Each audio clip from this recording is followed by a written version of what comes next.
जसको जीवन सूत्रबाट सजिलै खुल्छन् कयौं अडचना, जसको बीज परेर मात्र जगमा फक्रिन्छ नौलोपना, जसको मार्ग पछ्याउँदै समयका पाङ्ग्राहरू चल्दछन्।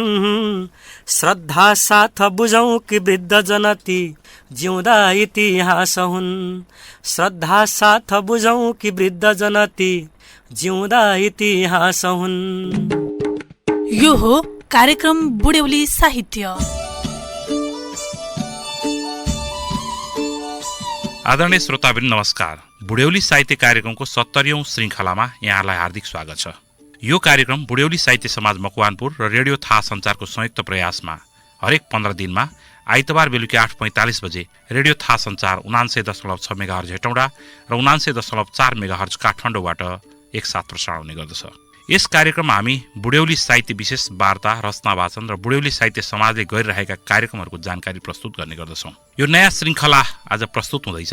त्यसभन्दा अघि कार्यक्रम संयोजन गरिराख्नुभएका आरसी रिजाल शल्यक्रिया गरेर उहाँ उपचाररत हुनुहुन्छ र उहाँको हामी कार्यक्रम मार्फतै शीघ्र स्वास्थ्य लाभको कामना गर्दछौँ। आज हामी कार्यक्रम प्रस्तुत गर्दैछौँ साहित्यकार किशन पौडेलसँग भएको वार्ता र उहाँको कविताहरू हामीसँग रहनेछन् र पुरुषोत्तम आचार्यको आवाजमा उहाँले आफ्नै आमाको स्मृतिमा लेख्नु भएको स्मृति काव्य, जसलाई ऊर्जा काव्य भन्नुभएको छ उहाँले, सो काव्यबाट 5 श्लोक कविता प्रस्तुत गर्नेछौँ।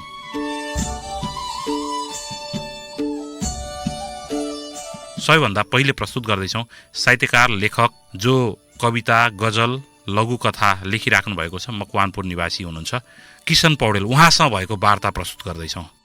मकवानपुरको स्थायी बासिन्दा हुनुहुन्छ उहाँ र साहित्यिक हिसाबले क्रियाशील व्यक्तित्व हुनुहुन्छ। उहाँसँग मैले बुढ्यौली साहित्य कार्यक्रममा बुढ्यौली व्यवस्थापनका केही पक्ष, उहाँ केही समय, लामो समय जापान रहनुभयो र जापानमा रहनु हुँदाखेरि त्यहाँ रहनुभएका वृद्ध र नेपालका वृद्धको अवस्थागत भिन्नता कुराहरू केही लगायतका विषयमा छलफल गर्छु। तपाईँलाई स्वागत छ कार्यक्रममा। नमस्कार सुभाष सर। हाम्रो यो बुढ्यौली साहित्यमा विशेष गरी वृद्ध केन्द्रित विषयवस्तुमा हामी छलफल गर्छौँ। आज पनि यहाँसँग सोही विषयमा छलफल गर्छौँ र यहाँको वृद्ध सम्बन्धी लेखिएको साहित्य, अग्रज पुस्तासँग सम्बन्धित साहित्य पनि सुन्छौँ। नेपालमा वृद्धको अवस्था होइन, यहाँले कस्तो अनुभूति गर्नुहुन्छ? यो वृद्ध अवस्था भनेको चाहिँ यो जीवनका विभिन्न अवस्थाहरूमध्येको एउटा अवस्था हो। यसलाई हामीले स्वीकार्नै पर्छ। यो ब्रह्माण्डमा सम्पूर्ण जीवात्माहरू, यो निर्जीव वस्तुहरू पनि समयको गतिसँगै एक दिन परिवर्तन हुँदै जान्छन् र पुरानो पनि हुन्छन्।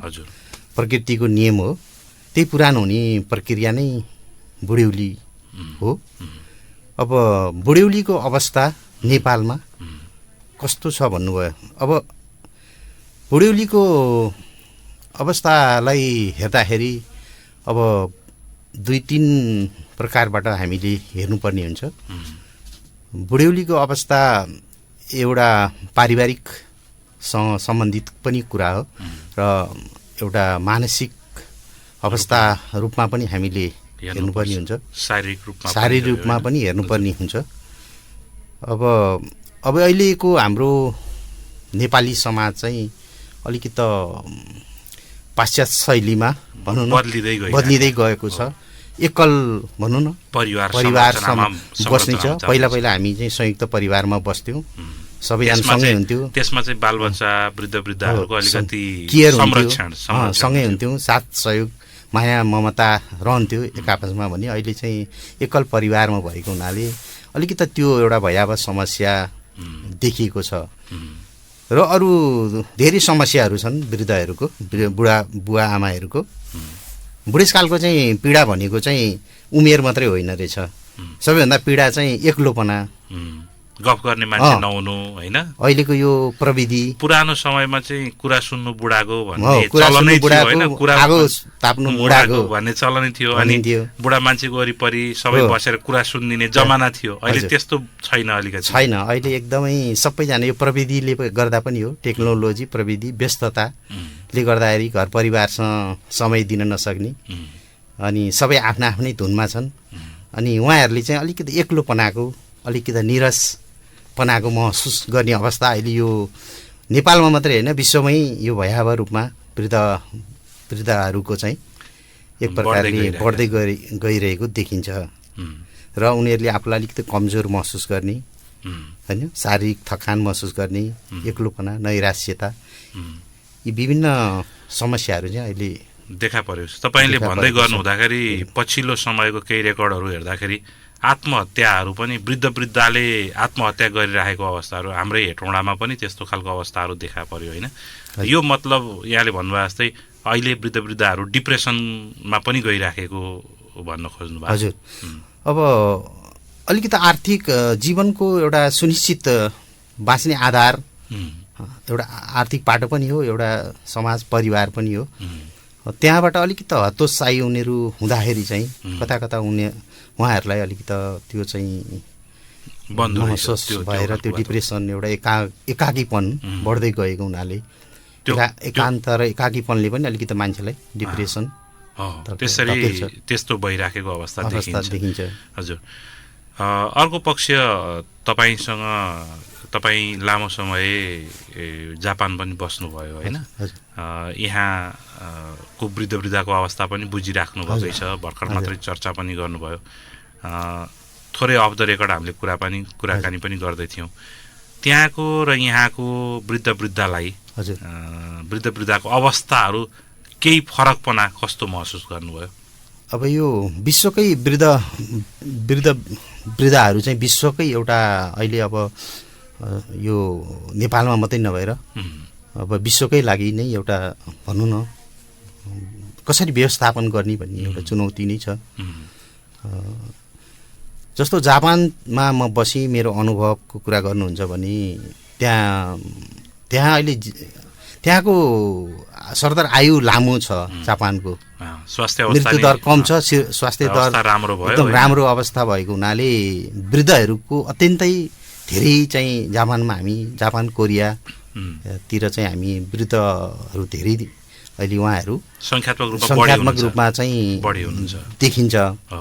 तर अब अन्य कुराहरूले हेर्दाखेरि वृद्धहरू त्यहाँ अब त्यो अत्यन्तै जापान भनेको विकसित देश हो र त्यहाँ श्रमलाई नै बढी पूजा गरिन्छ र महत्त्व दिइन्छ। त्यहाँ हरेकले श्रम चाहिँ गरेकै हुन्छन्, उमेरको हद नै छैन त्यहाँ जापानमा। मसँगै अब म 3-4 वर्ष काम गरेँ, विभिन्न कम्पनीहरू फ्याक्ट्रीहरूमा पनि मैले काम गरेँ। त्यो काम गर्ने सिलसिलामा जस्तो केक फ्याक्ट्री, कन्फेक्सनरी फ्याक्ट्रीतिर काम गर्दाखेरि वृद्ध बुवा आमाहरू धेरै हुनुहुन्थ्यो, मैले आफ्नै आँखाले देखेँ र मसँगै उहाँहरू काम गर्नुहुन्थ्यो। उमेर 60-65 वर्ष हुन्थ्यो। कति रेस्टुरेन्टहरूमा पनि उहाँ काम गर्नुहुन्थ्यो, किनभने उहाँहरू सक्रिय नै हुनुहुन्थ्यो, सक्रिय लाइफ नै बिताउनुहुन्छ। उहाँहरू कामलाई नै अब जापानमा त पूजा नै गर्छन्, काम नगरी त हुँदैन, तर काम गर्नुहुन्थ्यो। उहाँहरू सक्रिय जीवन बिताउनुहुन्थ्यो र सरकारले उहाँहरूलाई त्यो जुन भौतिक सुविधाहरू पनि उपलब्ध थियो, सरकारी रूपले चाहिँ वृद्धाप्रति वृद्ध मैत्री खालको वातावरणहरू हुन्थ्यो त्यहाँ चाहिँ। तर त्यसको तुलनामा नेपालमा चाहिँ त्यो खालको वातावरण छैन। तर उहाँ त्यो मात्रै होइन सुभाषी, अब जस्तो जापानमा अब समस्या थिएन भन्ने कुरो हुँदैन। समस्या उहाँहरूलाई पनि मानसिक रूपले चाहिँ अत्यन्तै पीडित हुनुहुन्थ्यो, मैले यसो महसुस गरेँ। झन् जापानमा त बुढा र बुढीकै भेट हुँदैन, बुढी दिनभरि काम गर्थिन् भने राति बुढा काम गर्ने हुन्थे, फ्याक्ट्रीहरूमा काम गर्न जान्थे। एकअर्कामा पारिवारिक एकदमै जमघट चाहिँ एकदम कम हुने ठाउँ हो। अब वृद्धहरूमा झन् त्यो भयावह हुन्थ्यो, उहाँहरू झन् एक्लै नै हुनुहुन्थ्यो। तर पनि अब सरकारले त्यही अनुसारको पार्क बगैँचा, उहाँहरूलाई घुम्ने ठाउँ, बस्ने मनोरञ्जनका साधनहरू विभिन्न अब अब यहाँ हामी वृद्ध आश्रम भन्छौँ, तर त्यहाँ चाहिँ अलिकति वृद्ध आश्रमलाई हेर्ने दृष्टिकोण फरक छ। त्यो चाहिँ एउटा सुविधा सम्पन्न एउटा केयर सेन्टर जस्तो केयर गिभरहरू भएको ठाउँ राखेको त्यो हुन्थ्यो। सरकारी तौरबाटै प्राय सबै सरकारले नै जिम्मा लिन्छ भौतिक उहाँहरूलाई त्यो सुविधाहरूमा चाहिँ। अरू अब खानेपिने त अब आफ्नै नै हुन्छ, उहाँहरूलाई सुविधाहरू चाहिँ हरेक ठाउँमा उपलब्ध हुन्थ्यो। तर अब एउटा समस्या चाहिँ उहाँहरूलाई एउटा मानसिक समस्या एउटा आत्मीयपना चाहिँ कमै हुन्थ्यो कि जहाँ पनि। यहाँ पनि अब नेपालमा चाहिँ अब नेपालको तुलनात्मक रूपमा हाम्रो रीतिथिति परम्पराले चाहिँ केही न केही समाजमा वृद्धलाई आत्मिक रूपमा चाहिँ अपनत्व महसुस गर्ने वातावरण चाहिँ अझै पनि छ भनौँ न होइन, त्यहाँको तुलनामा।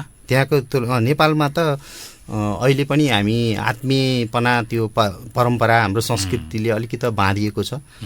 अब वृद्ध बुवा आमाको कुरा सुन्ने, बस्ने, चाडबाडमा भेटघाट हुने त्यो एउटा वातावरण यहाँ छ। तर हिजोको तुलनामा चाहिँ आज अलिकति त अब यस्तो भयो, अब सबै परदेश जान थाले, विदेशतिर उड्न थाले, घरमा बुवा आमाहरू एक्लै रहने अवस्था नि आयो।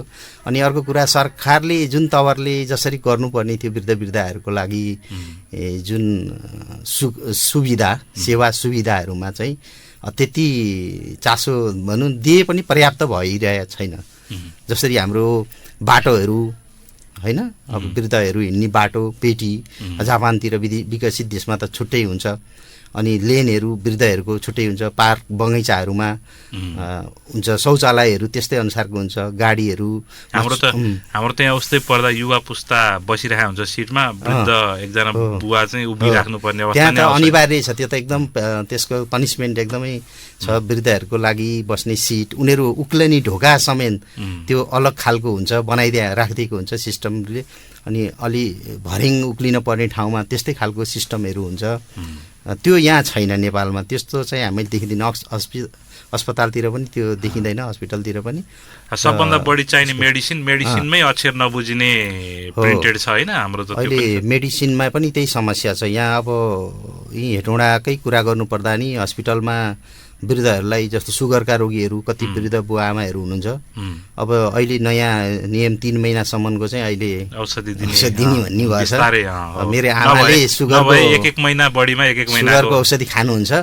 प्रत्येक महिना चाहिँ त्यहाँ गएर लाइन लागेर फेरि त्यही पुरानै सिस्टमले पुरै त्यसरी बढीमा 1 महिनाको दिने 1 महिना दिने थियो। अहिले चाहिँ अलिकति बढायो, तर व्यवहारमा कार्यान्वयन हुन गाह्रो छ। अब आवश्यक औषधि धेरै कुराहरू अब गर्न बाँकी नै छ सरकारले यहाँ वृद्धहरूको लागि। हस्, अलिकति जे होस् आत्मिक रूपमा चाहिँ हाम्रो पूर्वीय समाजमा केही न केही अपनत्व महसुस गर्ने, परिवारले संरक्षण गर्ने आजसम्म पनि अध्यापी छ, यहाँले त्यो भन्नुहुन्छ होइन? हो, त्यो एउटा चाहिँ अलिकति आमा बुवाप्रतिको आस्था माया सद्भाव चाहिँ अलिकति बढी छ। यहाँको एउटा रचना सुन्छौँ फेरि अनि त्यसपछि गफगाफ गर्छौँ। म सम्पूर्ण बुवाहरूप्रति समर्पित एउटा बा शीर्षकको मेरो एउटा कविता छ। हुन्छ। बा अभावका पहाडहरू बोकेर मुगलानतिर भासिनुभयो, 10 नङ्ग्रा खियाएर सन्ततिका सुन्दर भविष्य गोडमेल गर्दै, सुस्केरामा मिठो भाका भर्दै सारङ्गीका तारहरू चाहिँ रेटिनुभयो। बा पौरकी हातहरू फैलाएर दरिलो छाती बोकेर फौजीमा भर्ती हुनुभयो, सन्ततिहरूको भविष्य सुनिश्चित गर्न अरूकै शत्रुहरूसँग लड्दै बहादुर बन्नुभयो। बा एक हल गोरुहरू नारेर पाटेबारीमा दिनभरि गोरुसँगै नाचिरहनुभयो, सन्ततिका सपनाहरू बुन्दै खेतका गराहरूमा कोदालीसँग परेड खेलिरहनुभयो। दिनभरि बाउस्य गरेर थाक्नु भएको बाको निधारमा मैले कहिल्यै थकान देखिन, काँधमा जिम्मेवारी र कर्तव्यको भारी बोकेर सन्ततिका रहरहरूलाई गोडमेल गर्दै अभावहरूसँग हाँस्दै जुधिरहनुभयो। खै पीडाहरू पनि कहाँ लुकाउनुहुन्छ बा, कहिल्यै बाँड्ने कोसिस गर्नु भएन। गुजुमुच्च परेका पन्ना जस्तै चाउरी परेका बाका अनुहारमा पीडाका वक्र रेखाहरू सलबलाउँछन्, खोपिल्टा परेका गालाहरू दुःखका गहिरो सागर जस्तै लाग्छ। ती स्वाभिमानी पौरकी हातहरू, ती बहादुर छातीहरू आदर्श र सङ्घर्षको प्रतीक बनेर पहाड झैँ अटल भएर उभिएको छ मेरो मानसपटलमा, मेरो स्मृतिमा। धन्यवाद। यो वृद्धावस्था यहाँले अघि पनि भन्नुभयो अलिकति मानसिक अवस्था पनि हो, फिजिकल मात्रै होइन होइन, अथवा भौतिक मात्रै होइन। यो कति वृद्धहरू चाहिँ उमेरले वृद्ध भए पनि मानसिक रूपमा सक्रिय रहनुहुन्छ। हाम्रै देशका धेरै नेताहरू हेऱ्यौँ भने पनि हो हो प्रायः नेतृत्व तहका नेताहरू प्रायः 60 नागेका व्यक्तिहरू हुनुहुन्छ। धेरै ठाउँमा डिसिजन मेकिङ गर्ने ठाउँहरूमा उहाँहरू हुनुहुन्छ होइन। भन्न त हामी युवा नेतृत्व चाहिन्छ, युवा चाहिँ त्यहाँ भयो भने देश परिवर्तन हुन्छ कि भन्छौँ, तर बढी जसो चाहिँ त्यहाँ चाहिँ वृद्धहरू अथवा अग्रज पुस्ताका व्यक्तिहरू हुनुहुन्छ। सामाजिक सङ्घ संस्थाहरूमा अगुवा गर्ने ठाउँमा पनि प्रायः जसो उहाँहरू हुनुहुन्छ, हरेक ठाउँ हुनुहुन्छ। यो चाहिँ अब स्वाभाविक हो अथवा वृद्धहरू चाहिँ उमेरले बुढो हुँदैनन्, मानसिक अवस्थाले बुढो हुन्छन् होइन। यो कसरी लिने? यो देश परिवर्तन हुन युवा भन्छौँ, तर त्यो व्यवहार त छैन नि फेरि। हो अब सक्रिय हुनुहुन्छ, जो सक्रिय हुनुहुन्छ, जो राजनीतिमा, सामाजिक सङ्घ संस्थामा, सहकारी संस्थाहरूमा, विभिन्न ठाउँमा हो हामी देखिन्छौँ। 60 वर्षभन्दा बढी 60, 65, 70, 75 वर्षकै बुवा आमाहरू पनि अझ पनि सक्रिय हुन्छ। त्यो क्रियाशील जीवन त राम्रै हो। निर्णय लिने क्षमताले स्वाभाविक रूपमा यो कुराहरूमा निर्धारण गर्छ कि नत्र मान्छेले विश्वास गर्ने त पक्कै पनि उहाँहरूको निर्णय लिने क्षमता अगुवा पुस्ताको चाहिँ त्यो हुन्छ कि? अब यो सबैमा त त्यो लागु हुँदैन। सबै अब कति व्यक्तिहरू चाहिँ सक्रिय मानसिक रूपले पनि सक्रिय हुनुहुन्छ, शारीरिक रूपले पनि सक्रिय हुनुहुन्छ। कतिपय वृद्ध बुवा आमाहरू अब त्यो आफ्नो पारिवारिक पृष्ठभूमि होइन, आफ्नो शैक्षिक कुराहरूले गर्दाखेरि विभिन्न सामाजिक गतिविधिमा सक्रिय नहुने बुवाहरू आमाहरू चाहिँ अलिकति निष्क्रिय भएको हुनाले यो आफ्नो सोचमा पनि हो कि बुढौली भनेको चाहिँ सोच पनि हो एउटा। तपाईँले आफूलाई बुढौली फिल गर्नुभयो भने 30 वर्षमा पनि 30-40-50 मा नि बुढो हुन्छौँ होइन। आफूलाई अलिकति सक्रिय जीवन यापन गर्यो भने, आफूलाई मानसिक रूपले तन्दुरुस्त राख्न सक्यो भने वृद्ध अवस्था भनेको खासै त्यो चाहिँ ठुलो कुरा होइन। मेन कुरा वृद्धहरूलाई सेवा सुविधा होइन, समाजले हेर्ने दृष्टिकोण र समाजमा गर्ने व्यवहारहरू, त्यो कुरामा चाहिँ महत्त्वपूर्ण हुन्छ। अब यो समग्र रूपमा हाम्रो जनसङ्ख्याको कति पर्सेन्ट चाहिँ अब सक्रिय छन् त, त्यो पनि कुरा हुन्छ। राजनेताहरू, केही नेताहरू, केही व्यक्तिहरू सक्रिय हुँदैमा सबै समग्र त्यसको बुवा अग्रज पुस्ता चाहिँ सक्रिय छ भन्ने पनि रहेन, सबै अग्रज हुनुहुन्छ भन्ने छैन सक्रिय। अर्को पाटो वृद्धाश्रमसँग सम्बन्धित पक्ष, यहाँले अघि अलिकति कोड गर्नुभयो, जस्तो विशेष गरी विकसित देशहरूमा चाहिँ वृद्धलाई केयर सेन्टरहरू चाहिँ विशेष गरी राज्यले नै व्यवस्था गर्छ होइन। हाम्रोमा चाहिँ त्यो खालको अभ्यास छैन। एउटा अब पशुपतिमा त्यो खालको वृद्धाश्रमको व्यवस्था छ सरकारी तौरबाट, नत्र थोरै प्राय ठाउँमा सरकारले त्यसमा अग्रणी भूमिका निर्वाह गरेको छ, नत्र भने व्यक्तिगत अथवा केही सामूहिक प्रयासमा वृद्धाश्रमहरू खुलेका छन् होइन। त्यो चाहिँ अब जस्तो कतिपय त त्यो वृद्धाश्रम नाम गरेर कतिले रोजगारी सिर्जना गर्ने अथवा आफूलाई कमाउने बाटो पनि बनाएको भनेर पनि आरोपित गर्ने गर्छन्। यसलाई कसरी लिनुहुन्छ? वृद्धाश्रमको आवश्यकता कसरी चल्नुपर्छ होला यो कुराहरू भन्ने? अहिले वृद्धाश्रम नेपालमा अब धेरै नै खुलेका छन्। एउटा यो एक ढङ्गले सकारात्मकै लिनुपर्छ होइन, सरकारले राम्रो पनि हो र त्यहाँको भौतिक अवस्था कस्तो छ भन्ने कुरा पनि हो। वृद्ध अब त्यो खोल्नै हुँदैन, वृद्ध आश्रमै चाहिँदैन भन्ने कुरो नि होइन होइन। त्यो पनि अब कति आवश्यकता होला, आवश्यकता हुनु र अब आवश्यकतै नपर्नेहरू पनि वृद्धाश्रममा अब छोराछोरीहरूले चाहिँ लगेर वृद्धाश्रममा लगेर राख्ने अहिले चाहिँ यो प्रवृत्ति एक प्रकारको बढ्दै गइरहेछ। अब वृद्धाश्रमकै बारेमा मैले एउटा कतै यो पढेको एउटा कथा छ कि म त्यसले जोड्न चाहन्छु तपाईँको सम्पूर्ण जवाफ। एकजना चाहिँ वृद्ध आमा चाहिँ लामो समयदेखि चाहिँ वृद्धाश्रममा बसेकी थिइन् अनि विभिन्न रोगहरूले चाहिँ उनी थला पर्दै गइन् अनि उनको हालत चाहिँ एकदम नाजुक बन्दै गएको थियो। एक दिन डाक्टरले चाहिँ भनेछन् तपाईँको समय अब निकै थोरै छ, तपाईँको इच्छा केही भए भन्नुहोस्। उनले भनिन्छन् मेरो छोरालाई बोलाइदिनु। छोरो आए र आमासँगै बसे र छोराको हात समाउँदै आमाले चाहिँ भनिन् बाबु त्यो फ्यान देखिरहेछस् नि त्यो बनाइदिए त। अनि यो खाटमा सुत्न निकै गाह्रो हुन्छ, हेर सक्छस् भने अर्को खाट ल्याएर राखिदिए। यहाँ उड्ने कुरा खासै छैन, जाडो महिनामा पानी पर्दा निकै गाह्रो हुन्छ। सक्छस् भने न्यानो लुगा पनि बन्दोबस्त गर्दै कहिलेकाहीँ खानेकुरा नभएर हेर भोकै सुत्नुपर्छ त्यसको लागि पनि केही बन्दोबस्त गर्दै भनेर आमाले छोरोलाई भन्नुभयो। अनि छोरोले बिचमै रोकेर आमालाई भनेछ, आमा डाक्टरले तपाईँसँग धेरै समय छैन भनेका छन्, अब किन यति विधि गर्नु पर्यो?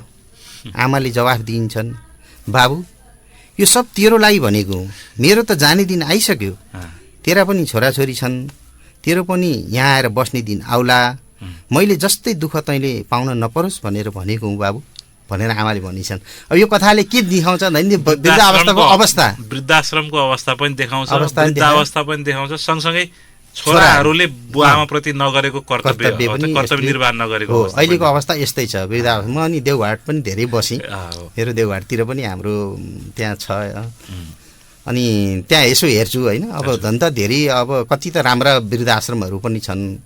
अब त्यो वृद्धाश्रमलाई त हामीले कुनै पनि वृद्धाश्रमलाई हामीले दोष देखाउनु भन्दा पनि सकारात्मक लिनुपर्ने हुन्छ। उहाँहरूको पनि बाध्यात्मक अवस्था छन्। अब यो करोडौँ जनसङ्ख्यामा केही प्रतिशत भनौँ न केही उसमा छन्, तर उहाँहरूले पाउनुपर्ने सुविधा सेवा पाउनु पर्यो। र मुख्य कुरा घर परिवारबाट चाहिँ यसरी चाहिँ हुनु भएन। परिवार जसको परिवार हुनुहुन्छ घर परिवारमा मूल दायित्व चाहिँ परिवारले आफू सम्झिनु पर्यो। मूल चाहिँ दायित्व चाहिँ आफ्नो परिवारले नै वहन गर्नुपर्ने हुन्छ। हजुर, यो चाहिँ एउटा नराम्रो प्रवृत्ति बढ्दै गइरहेको। अर्को पाटो अब यो जस्तो परिवारले, राज्यले, समाजले हेर्ने दृष्टिकोणको बारेमा त हामीले सामान्यतया छलफल गर्छौँ नि होइन। अलिकति सचेत वर्ग भनिने अब हामी कवि, लेखक, साहित्यकारहरू, पत्रकारहरू भन्छौँ नि होइन, उहाँहरूको चाहिँ वृद्धप्रतिको उत्तरदायित्व कस्तो हुन्छ? हामीले नै के गर्न सक्छौँ? हामीले सामान्यतया त लेखन मार्फत अथवा अरू तरिकाबाट के गर्न सक्छौँ? अब यो अहिले बुढ्यौली साहित्य हजुरले कार्यक्रम चलाइरहनु पर्छ। यो बुढ्यौली साहित्यले पनि एउटा राम्रो सन्देश, सकारात्मक म्यासेज दिइरहेछ र पहल पनि गरिरहेछ वृद्धहरूको लागि कसरी के गर्ने भन्ने कुरा। अब हामीले जनचेतना हो मुख्य कुरा, सम्पूर्ण रूपले साहित्यबाट दिने भनेको नै एउटा सन्देश हो, मान्छेलाई जागरुक बनाउने हो हामीले गर्ने भनेको। हामीले आफ्नो लेख कथाहरूमा पनि वृद्ध सम्बन्धी विभिन्न कुराहरू लेख्छौँ, त्यो लेख्ने पनि दर्शाउने पनि हो सरकारलाई, र हामीले सन्देश पनि दिने हो र समस्या पनि राखिदिने हो। हामीले गर्ने त्यही हो। अब अरू हामीले अभियानहरू चलाउन सक्छौँ। कुनै अभियानहरू जस्तो वृद्धको लागि अहिले अब यो सरकारी रूपबाट गर्ने कुरा त धेरै छ। अब हामीले गर्ने भनेको चाहिँ कुनै कार्यक्रमहरू, विविध कार्यक्रम वृद्धसँग सम्बन्धित कार्यक्रमहरू राखेर त्यसलाई व्यापक रूपले जनचेतना अगाडि बढाउने मात्रै हो। अब सरकारले गर्नुपर्ने कुरा त धेरै नै छ। यस निराकरणको लागि समस्याहरू धेरै छन्, जस्तो अहिले बाटोघाटो, यहाँको शौचालय, पार्क होइन, यी चाहिँ अहिलेको महत्त्वपूर्ण जल्दाबल्दा समस्याहरू देखिन्छन्। अर्को कुरा चाहिँ अब जस्तो नीतिगत रूपमा केही कुरा ल्याए पनि व्यावहारिक रूपमा ती कुराहरू भइरहेका छन्, त्यसलाई पनि चाहिँ सरकारले व्यावहारिक रूपमा पनि लागू गर्नु पर्यो। हो, राज्यले चाहिँ यो वृद्धहरूलाई अनुत्पादक समूहको रूपमा हेर्नु भएन मुख्य कुरो। र उनीहरूलाई पनि मलाई जहाँसम्म लाग्छ उहाँहरूलाई पनि अलिकति श्रम बजारमा उहाँहरूलाई चाहिँ त्यही अनुकूलको उहाँहरू मैत्री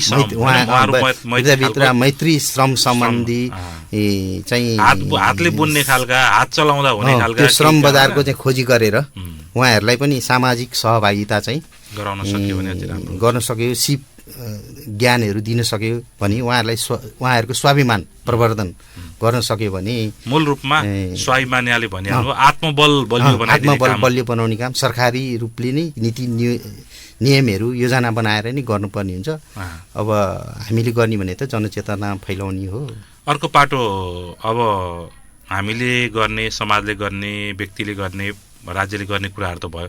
वृद्धहरूले पनि आफूलाई फर्केर हेर्दाखेरि यी कुरा चाहिँ वृद्धहरूले पनि चाहिँ कम्प्रोमाइज गर्ने भन्छ नि, कम्प्रोमाइज गर्ने, सम्झौता गर्ने, अथवा उहाँहरूले पनि केही कुराहरू चाहिँ कतिपय ढिठले होइन, वृद्धहरूको ढिठले आमाहरू पनि अब मैले दुध खुवाएर हुर्काएको बच्चा हो, तैँले चाहिँ मैले भने मान्नुपर्छ, जे भने नि मान्नुपर्छ भन्ने खालका संस्कारहरू पनि छन् कतिपय सन्दर्भमा। त्यो कुराहरूमा बदलाव ल्याउनु पर्ने केही त्यस्तो। अब वृद्ध बालक वृद्ध भन्छौँ नि हामी होइन, उहाँहरूलाई हामीले के बदलाव ल्याउनु होइन, बदलाव त हामी नै हुने पर्ने हो, उहाँहरूको अनुकूल नै बन्नुपर्छ। उहाँहरूलाई अब त्यो उमेरमा आएर वृद्ध भनेको 70 कटिसकेका बुवा आमाहरू हुनुहुन्छ, उहाँहरूलाई अब उहाँहरूलाई हाम्रो अनुकूल बनाउन गाह्रो छ र उहाँहरूलाई चाहिँ उहाँहरूको अनुकूल हामी बन्दिने होइन र उहाँहरू हाम्रो बोझ होइनन् भन्ने कुरा हामीले महसुस गर्नुपर्छ।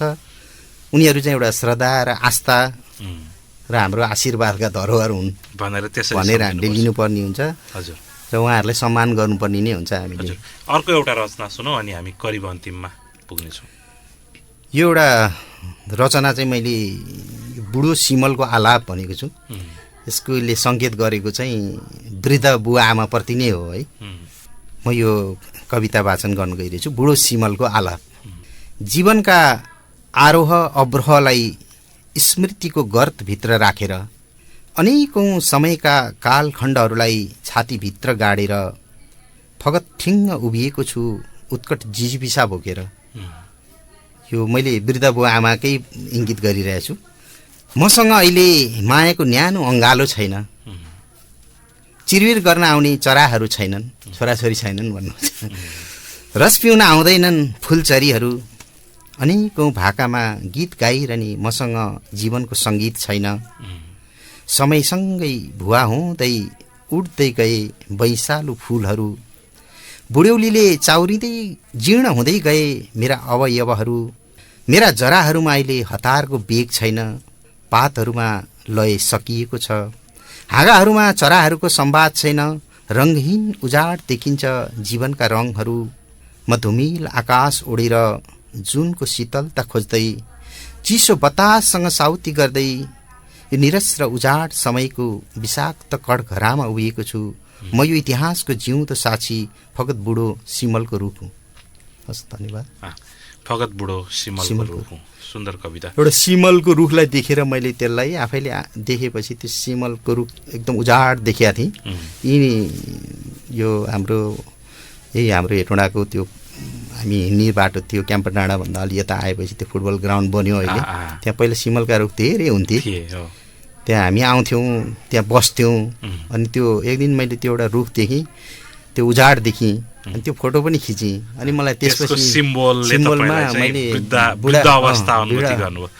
हवस्, यहाँको 2वटा रचनाहरू र महत्त्वपूर्ण विचारहरूका निम्ति हामी हार्दिक धन्यवाद ज्ञापन गर्दछौँ। हस्, धन्यवाद सुभाष सर, यहाँ थाहा एफएमलाई पनि।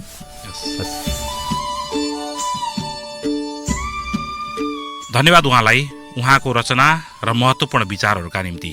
यसपछि प्रस्तुत गर्दैछौँ साहित्यकार पुरुषोत्तम आचार्यको आवाजमा उहाँले नै लेख्नु भएको स्मृति काव्य ऊर्जा काव्यको 5 श्लोक कविता। भोगेका व्यवहारमा लत बनी तिम्रै नसा डुल्दछ, पोखेका सुविचारमा किरण भई तिम्रै छटा खुल्दछ। आफैबाट अभिन्न हरदम हुने बानी स्वयं हौ तिमी, आफ्नै आदत यो भुलेर म भनु छैनौ कसोरी तिमी। ठुले बोल्दछ कण्ठबाट सुरिलो, माधुर्यमा छेउ तिमी, साने हाँस्दछ खित्त खित्त रसिलो, मुस्कानमा छेउ तिमी। नाता नातिनका मुहार भरिमा खुल्ने हिसी हौ तिमी, आफ्नै सन्तति भुलेर म भनु छैनौ कसोरी तिमी। तिम्रै त्यो अनुहार दन्तलयमा मुस्काउँदै छिन् ठुली, तिम्रै त्यो दुःखको विषाद गहमा दुख्छिन् सधैँ माइली। कान्छीको कलिलो फुरुङ्गपनमा फुल्ने मुना हौ तिमी, तिनटी बहिनी भुलेर म भनु छैनौ कसोरी तिमी पिलपिल गर्दछ माइलो नयनमा तिम्रै झरी पर्दछ कान्छो चट्ट सुस्वादु हात बढिया तिम्रै सिको गर्दछ हाँगा छौ तिन भाइका थरी थरी सिङ्गो रुखै हौ तिमी आफ्नै वृक्ष भुलेर आज म भनु छैनौ कसोरी तिमी बाको फुङ्गा मुहारमा स्मृति बनी दौडन्छ त्यही बादल झल्को कोस भिजाउँदै नयनमा झुल्किन्छ त्यही आँचल आँखाका गहिरा अनन्त मनका त्यो भावमा छौ तिमी साँच्चै बा नचिनेर आज म भनु छैनौ कसोरी तिमी साँच्चै बा नचिनेर आज म भनु छैनौ कसोरी तिमी। धन्यवाद।